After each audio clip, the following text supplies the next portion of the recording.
While driving, the man suddenly noticed something eerie. He distinctly felt he had hit a cat, but when they got out to check, there was no body under the car. Just as they stood puzzled, they looked up after. A strange and bizarre cat was sitting quietly on the car's hood. It looked as if it had stepped out of a painting. The woman felt unnerved, yet couldn't resist reaching out to touch it. The next second,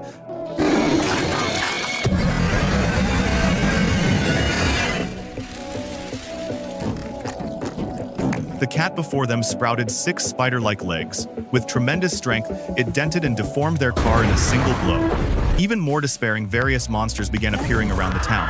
Only then did the man realize that everything his son had said wasn't a lie. Just yesterday, Jack had discovered something unusual about the lake while walking alone. This lake surface could not only heal wounds but even repair a broken phone. The mysterious power sparked a bold idea in him. That night, while his father slept, he secretly took away his mother's urn. But his sister had quietly followed him out. She thought her brother was going to dispose of their mother's ashes. During their struggle, Lily's sketchbook accidentally fell into the lake. Jack frantically used a branch to fish the sketchbook out. However, the lake surface rippled with strange waves. The siblings fled in terror. Back home, Lily suddenly discovered that all the drawings in her sketchbook had vanished. Then, deep and terrifying roars echoed from the forest.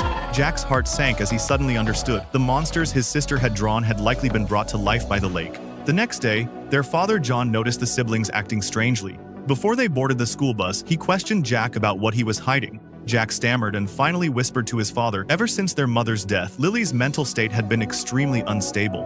Her sketchbook was filled with spine-chilling monsters, and he worried the lake would bring those monsters into reality. But John didn't believe it, thinking it was just childish imagination. Not until he witnessed that eerie sketch cat with his own eyes did he realize the situation was far more serious than imagined. Soon, these monsters began attacking humans on a massive scale. Meanwhile, Jack was frantic with worry. He drew a high-tech weapon, hoping to eliminate all these monsters in one strike. But they weren't just monsters, they were manifestations of all of Lily's negative emotions. Destroying them would be no easy task. When they reached the lakeside, a mysterious figure in black was standing on the shore. He casually threw a drawing into the lake. A pitch-black monster instantly burst from the water. Then, with cold indifference, he continued drawing. Colored markers were scattered around the lake.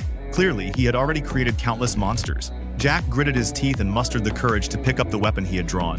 He wanted to give everything in one final desperate attempt, but unexpectedly, things went wrong from the start. The drawing accidentally fell to the ground. The black-clad figure slowly approached, picked up the drawing, and his expression instantly darkened. With both hands, he tore Jack's drawing to shreds. To uncover the truth about that monster, Jack found Lily and Mike again. Lily whispered to her brother that was how she saw herself, dark and selfish. She even wanted to create more monsters to destroy this world.